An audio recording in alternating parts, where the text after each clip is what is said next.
Hello hello, ce soir je vous partage mes meilleurs conseils quand ça ne va pas. Les choses qui m'aident le plus quand je vis des périodes difficiles, challengeantes et qui m'aident à ressortir rapidement, grandi de ces épreuves de la vie. Parce que honnêtement, je vis et j'ai vécu des choses vraiment pas faciles, on va dire challengeantes. Et j'aurais pu sombrer, j'aurais pu être complètement déprimée pendant plusieurs jours, voire semaines, voire mois. Et au fond de mon lit, en PLS, impuissante, désespérée, déprimée. Mais grâce à ces conseils que je vais vous partager aujourd'hui, ces choses que j'ai faites, je me relève souvent très rapidement de mes épreuves, de mes downs. D'ailleurs, mes proches me disent aussi que oui, je suis un peu sensible, mais j'ai cette capacité à ressortir rapidement, grandi de mes épreuves. Et cette résilience qui n'est pas innée, c'est grâce à certaines choses que je fais que je peux avoir cette capacité. Donc, je vais vous partager tout ça aujourd'hui. D'ailleurs, si tu regardes ce live en replay, tu peux aussi, je pense à toi aussi. Si tu regardes en replay, tu peux m'emmener dans ta salle de bain pendant que tu te prépares le soir, pendant que tu te prépares le matin, pendant que tu es en route pour aller au travail. Je sais que ça va être peut-être un petit peu long, mais ça va être intéressant. C'est des conseils que j'aurais aimé connaître avant. Donc voilà. Ou alors pose-toi confortablement et let's go. Ok? On va commencer. Et PS, je suis donc psychopraticienne certifiée en EFT, qui est une technique de libération émotionnelle, et en reprogrammation du subconscient depuis environ 4 ans et demi. Donc c'est aussi pour ça que je peux vous partager mes meilleurs conseils de thérapeute par rapport à quand on se sent pas bien. Alors, déjà, quand on se sent pas bien, dites-moi dans le chat comment vous vous sentez vous en ce moment. Il y a beaucoup de gens qui se sentent moyens. Moi, la première, il y a encore quelques jours, je vivais certaines choses vraiment compliquées et je me sentais moyen, mais grâce à cette chose-là, je me sens beaucoup mieux. Alors, premier conseil, quand on se sent pas bien, le piège dans lequel on a tendance à tomber, c'est de penser positif, relativiser. Sauf que c'est quasi mission impossible de vraiment se sentir mieux grâce à la pensée positive quand on ne se sent pas bien, quand on a une émotion envahissante. Pourquoi? Parce que quand on a une émotion envahissante, il y a une région dans notre cerveau qui s'appelle le cortex préfrontal qui se coupe. Et cette région, cette zone du cerveau est responsable nous aide normalement à relativiser, à raisonner, à penser de façon rationnelle. Quand on se sent vraiment triste, ou quand on se sent vraiment pas bien, en gros cette zone du cerveau se coupe. Donc même si on essaye de penser positif, de se dire que ça va aller, que machin, ça suffit souvent pas du tout. Parce que dans ces moments-là, quand on a une émotion forte, cette zone logique dans notre cerveau se coupe. Donc, quoi faire dans ces moments-là? Le mieux, dans un tout premier temps, quand on se sent pas bien, c'est d'accueillir du mieux qu'on peut nos émotions, notre mal-être, de l'accueillir. Rappelle-toi que c'est ok de ne pas te sentir bien tout le temps. C'est humain. Ça arrive à plein de gens. Et donne-toi le droit de ne pas te sentir bien. Fais pleinement face à ce que tu ressens de désagréable. Autorise-toi à pleinement ressentir l'inconfort sans trop de jugement. Je sais que là, tu es en mode « Ah, j'ai pas envie ». Mais ce qu'on fuit nous suit. Alors que ce à quoi on fait face s'efface. Et ce à quoi on résiste persiste. Quand on résiste à une émotion, qu'on ne veut pas la ressentir, qu'on la fuit, elle nous suit, elle est encore plus forte. Ou quand par exemple on ressent une tristesse et qu'on s'en veut de ressentir une tristesse, on se sent mal, nanana, ça rajoute encore plus d'inconfort. Alors que si on essaye d'accueillir la tristesse, de se donner le droit de ressentir ça, sans rajouter cette grosse couche d'inconfort de « Ah non, je devrais pas me sentir comme ça, nanana », c'est déjà plus léger.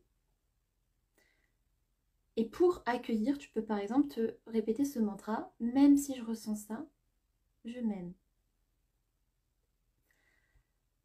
Même si je ressens ça, c'est ok, j'ai le droit. J'accueille. Et puis si besoin, tu peux pleurer, tu peux taper dans un coussin. Promis, je te jugerai pas. Et certains spécialistes affirment même qu'une émotion ne dure que quelques minutes si on la ressent pleinement. C'est-à-dire vraiment prendre le temps de la ressentir, de se laisser traverser par cette émotion, ce mal-être. Comme je disais, je ne sais plus si je l'ai dit dans un premier temps, c'est bien de passer par le corps quand on a une émotion, au lieu de chercher juste à rationaliser, à penser différemment, à adopter de nouvelles pensées, de la vivre, de l'accueillir et de passer par le corps dans un tout premier temps. Et donc une des meilleures choses que tu puisses faire pour te libérer, pour apaiser ton émotion, c'est une technique géniale qui passe par le corps justement et qui est très efficace, c'est l'EFT. De te faire une séance d'EFT, c'est possible aussi de s'en faire à soi-même. Si on sait comment faire, si on s'y prend bien, ça peut vraiment être très puissant et nous aider vraiment à se sentir beaucoup plus en paix, à nous sentir beaucoup plus en paix avec ce qu'on ressent, à libérer beaucoup plus ou apaiser beaucoup plus rapidement notre mal-être, notre émotion. Et si tu ne sais pas comment te faire de l'EFT, en résumé, c'est qu'on va venir tapoter en même temps qu'on accueille l'émotion, qu'on s'autorise à la vivre, on va venir tapoter avec les doigts certains points d'acupuncture. Et ça va vraiment aider à envoyer un signal de sécurité au cerveau, un signal de calme, de sécurité à notre amygdale cérébrale, le fait de tapoter sur ces points d'acupuncture en même temps qu'on pense à notre problématique. Et parce qu'on pense à notre problématique, donc on active cette zone et en même temps on tapote, donc ça envoie un signal contraire qui va au fur et à mesure désactiver cette réaction d'alerte de notre amygdale cérébrale.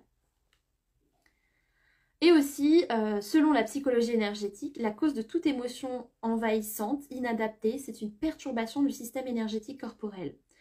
Donc quand on va tapoter sur ces points d'acupuncture qui sont situés à l'entrée ou à la sortie de méridiens d'énergie, ça va aider l'énergie à recirculer correctement dans notre corps et donc ça va aider l'émotion à se libérer ou s'apaiser. Et puis voilà, l'EFT, ça va aider aussi à faire face à notre émotion, à l'accepter, à l'accueillir, à faire baisser l'hormone du stress, à sécréter une hormone du bien-être, etc. Si tu aimerais une vidéo sur comment faire de l'EFT en autonomie, si tu sais pas trop comment faire, mets un commentaire et je pourrais potentiellement faire ça. Autre chose qui aide beaucoup, c'est écrire. Mais une fois qu'on a d'abord accueilli, qu'on est passé par le corps, écrire, c'est vraiment intéressant. Parce que ça nous aide à conscientiser ce qui se cache en dessous de notre émotion, en dessous de notre mal-être. Par exemple, il s'agit de prendre des notes sur ce qu'on ressent comme émotion. Par exemple, émotion, 2 points. Tristesse, culpabilité, nanana. Voilà, t'écris tes émotions. Et ensuite, deuxième question, les pensées que j'ai qui créent ces émotions. Parce que nos émotions ne viennent pas de la situation qu'on vit, mais des pensées qu'on a par rapport à la situation qu'on vit, des histoires que notre mental nous raconte. Donc noter ces pensées, ça nous aide à comprendre un peu mieux, ou beaucoup mieux, pourquoi on se sent comme ça. Parce que nos émotions et blocages, comme dit, viennent notamment des pensées qu'on a sur, de nos croyances, des histoires que notre mental nous raconte. D'ailleurs, il y a une de mes coachs qui disait, quand on ressent une émotion, c'est un signe qu'on est en train de s'identifier avec les pensées de notre mental. Avec le dialogue de notre mental. Et ne croyons pas tout ce que nous pensons. Ne crois pas tout ce que tu penses.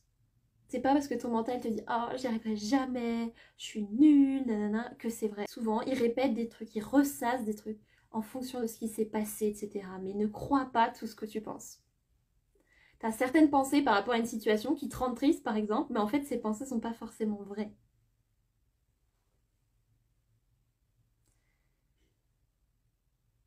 Et Autre chose, c'est que le fait d'écrire, ça aide aussi à comprendre ce qui pourrait se cacher derrière notre émotion en termes de besoins non comblés. C'est-à-dire que notre émotion peut aussi être là parce qu'on a un ou plusieurs besoins profonds qui ne sont pas comblés. Des choses qui sont importantes pour nous, des valeurs importantes pour nous.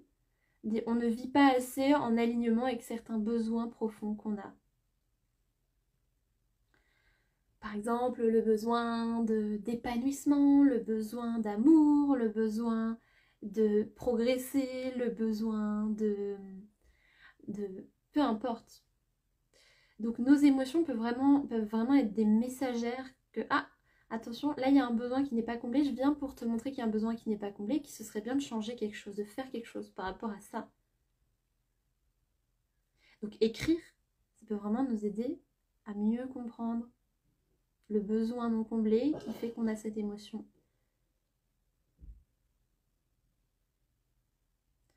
Et il y a un exercice qui est super par rapport à l'écriture, quand on se sent un petit peu mieux plutôt.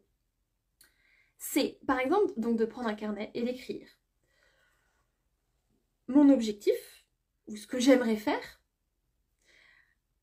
Ensuite, comment je me sens pour l'instant par rapport à cet objectif, par rapport à ça, ce que j'aimerais. Par exemple, désespérée, démotivée, pas assez bien, pas confiante, insécure, etc. Et ensuite, dernière étape, quelles sont les pensées qui font que je me sente comme ça par rapport à cet objectif. Parce que nos émotions viennent notamment de nos pensées. Et là, on liste toutes les pensées qui font qu'on a ces émotions. Et je sais même plus si je l'ai déjà dit cet exercice tout à l'heure. Désolée, peut-être que je radote. Mais ensuite, une fois qu'on a noté toutes les pensées qui créent ça, qui créent donc notre blocage, le fait qu'on n'arrive pas à faire ou à être ou à avancer par rapport à telle chose, ça peut être intéressant de les remettre en question, de se dire est-ce que je peux être sûre à 100% que c'est vrai ça, et ça, et ça.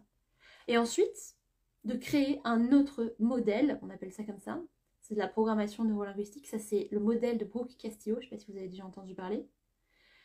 C'est-à-dire d'écrire mon objectif, ou j'aimerais faire, et qu'est-ce que j'aurais besoin de ressentir comme émotion pour réussir à faire ça. Par exemple, de la sérénité, de la sécurité, de la joie, du lâcher prise.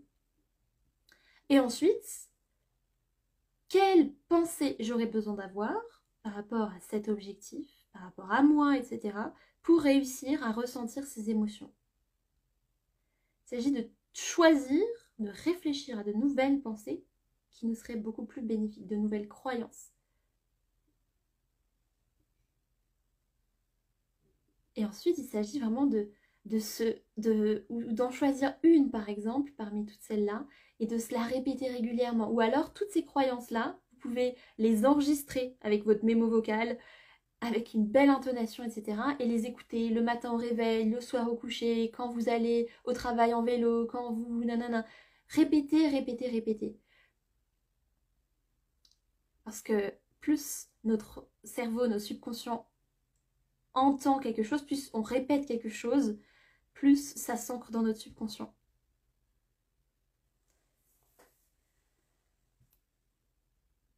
Ça va, vous suivez encore? Alors, autre conseil quand ça ne va pas, tout simplement, ça peut être de bouger. De bouger son corps, de faire du sport, bouger son body. Ça aide vraiment à se sentir plus forte, plus confiante, plus sereine. Dans l'idéal, dans la nature. C'est encore mieux. Ou alors, tout simplement, sortir, voir des amis, voir des gens avec qui on se sent bien. Autre chose qui peut être intéressant, c'est de parler de ce que tu vis à quelqu'un. Ou même à toi-même. Danser à fond sur un de nos sons préférés. En bougeant. En faisant par exemple du shaking aussi, ça peut vraiment aider. C'est le fait de faire trembler tout son corps. Ça peut vraiment aider à libérer des tensions. On va trembler, on va se lever, bouger les pieds, les mains le plus possible. Ça peut vraiment aider à évacuer des tensions, des choses bloquées en nous. Autre conseil, un peu particulier, mais qui peut vraiment être intéressant, mais qui nécessite d'être assez ouvert d'esprit ou d'être ouverte à une intelligence supérieure, au fait qu'il y ait une intelligence supérieure. c'est de demander de l'aide à l'intelligence supérieure. On peut l'appeler comme on veut, on peut l'appeler l'univers, on peut l'appeler Dieu, on peut l'appeler, lui donner le nom qu'on veut. Demander de l'aide à cette force supérieure. Ou nos guides. Parce que certains disent que voilà, nos guides sont toujours présents, mais si on leur demande pas, ils peuvent pas forcément nous aider, parce qu'on a un libre arbitre. Donc je sais que peut-être là, il y a certaines personnes qui sont mais voilà, ça coûte rien d'être ouvert d'esprit. Et teste, tu verras. Donc demander de l'aide. Voilà, il y a même un dicton qui dit demande et tu recevras. Et là, je le partage aussi parce que c'est vraiment des choses qui m'ont beaucoup aidée. Et je vais vous partager après comment demander pour qu'on ait plus de chances d'avoir une issue positive. L'idéal pour faire nos demandes, selon les personnes qui reçoivent souvent de l'aide de là-haut, c'est de demander, mais pas en mode s'il te plaît, aide-moi par rapport à ça, je t'en prie, je t'en supplie, de ne pas être dans une vibration de manque de besoin. Parce que nos pensées créent une vibration. À partir de nos pensées, il y a une vibration qui émane de nous.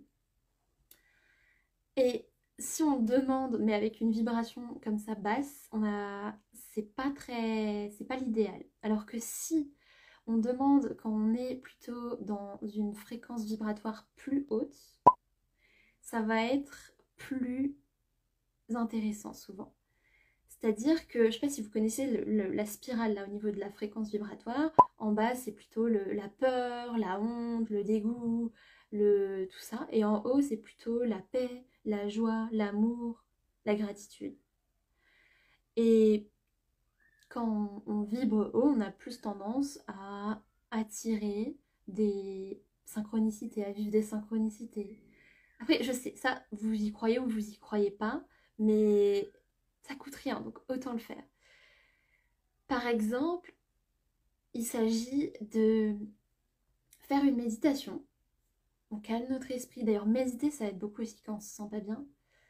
Parce qu'il y a une citation qui dit aussi, l'ego dit, quand tout sera en place, je trouverai la paix. Et l'âme dit, trouve la paix et tout se mettra en place.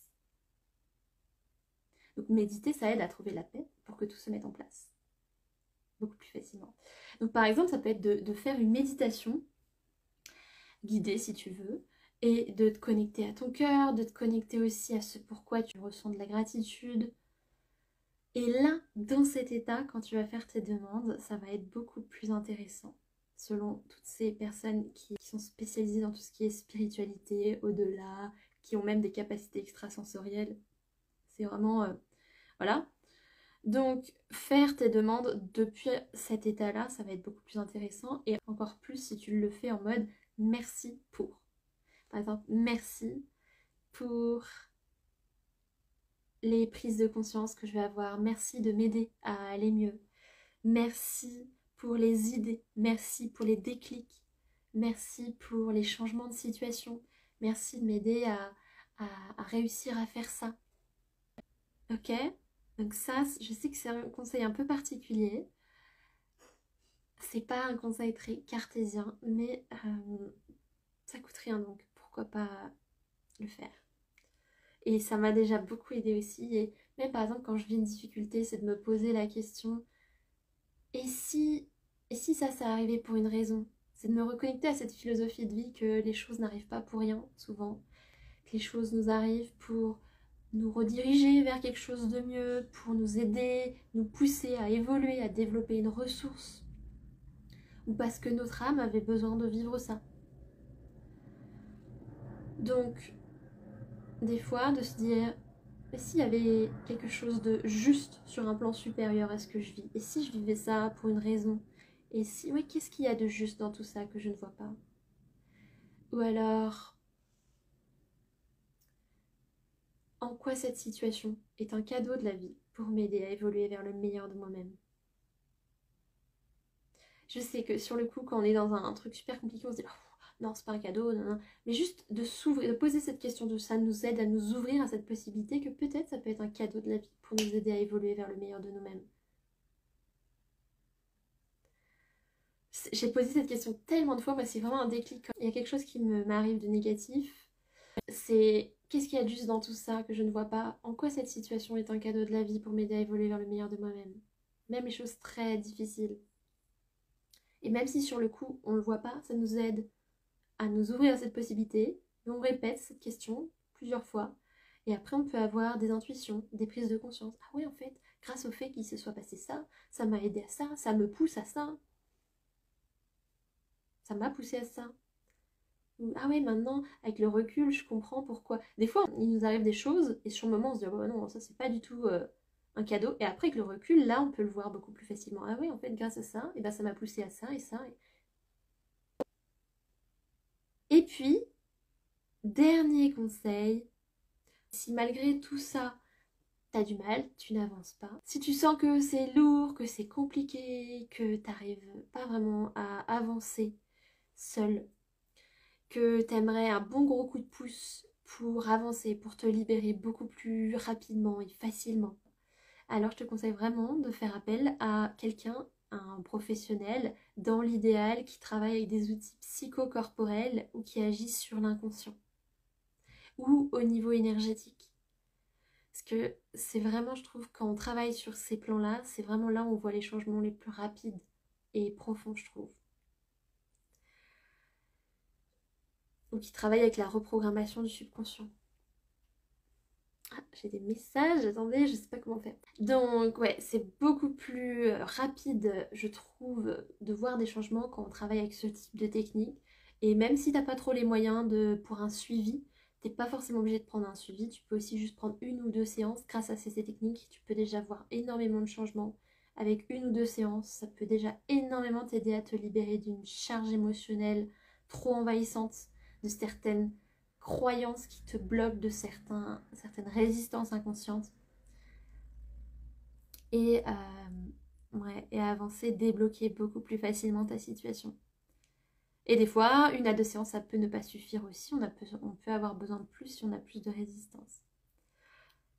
Et pour ceux qui ont un tout petit budget, c'est aussi possible, je vais en parler très prochainement, d'assister. Je vais vous proposer très prochainement des ateliers de groupe pour vous aider à vous libérer, apaiser votre blocage, votre mal-être, votre problématique à un prix tout mini. Je vais vous en parler un peu plus dans les prochains temps. Stay tuned. Là, j'en ai déjà fait un atelier pour aider à se libérer des peurs et des phobies. D'ailleurs, si ça t'intéresserait d'avoir le replay, tu peux envoyer un message. C'est 25 € seulement pour 3 heures d'atelier. Je vous explique comment vous pouvez vous libérer d'une peur ou d'une phobie grâce à l'EFT. Je vous explique comment l'EFT fonctionne, pourquoi c'est génial. Et ensuite, je vous guide une séance d'un peu plus d'une heure pour vous aider à vous libérer de votre peur ou phobie. Et grâce à cet atelier, vous savez aussi comment ensuite approfondir, comment continuer de votre côté à vous libérer par exemple d'une peur ou phobie. Et les prochains ateliers, ce sera par exemple pour aider à lâcher prise plus facilement et rapidement par rapport à un ex, par rapport à une personne ou une situation. Aussi pour aider à moins grignoter, à être plus détaché du sucre et du chocolat par exemple. Et par rapport aux complexes physiques aussi, on va travailler aussi par rapport à ça pour aider à se libérer des complexes physiques. Et il y en aura d'autres. Donc, si ça t'intéresse d'être tenu au courant par rapport aux prochains ateliers ou alors de réserver une séance, tu peux soit m'envoyer un message, soit cliquer sur le lien dans ma description. Et voilà, est-ce que vous avez des questions? Est-ce que ce live vous a parlé, a pu vous apporter a pu vous faire du bien? Si oui, vous pouvez mettre un petit like ou alors partager cette vidéo avec quelqu'un à qui ça pourra faire du bien aussi. Et je vous envoie plein de belles ondes. Prends soin de toi. Et je sais ce que c'est, vraiment, de vivre des périodes difficiles, d'être au fond du trou. Mais franchement, grâce à tout ça là, c'est vraiment possible de ressortir de ces trous rapidement et d'en ressortir grandi. J'ai espoir pour toi, tu peux t'en sortir. Prends soin de toi, donne-toi plein d'amour aussi à ton enfant intérieur blessé qui est triste par exemple. Et je te dis à bientôt.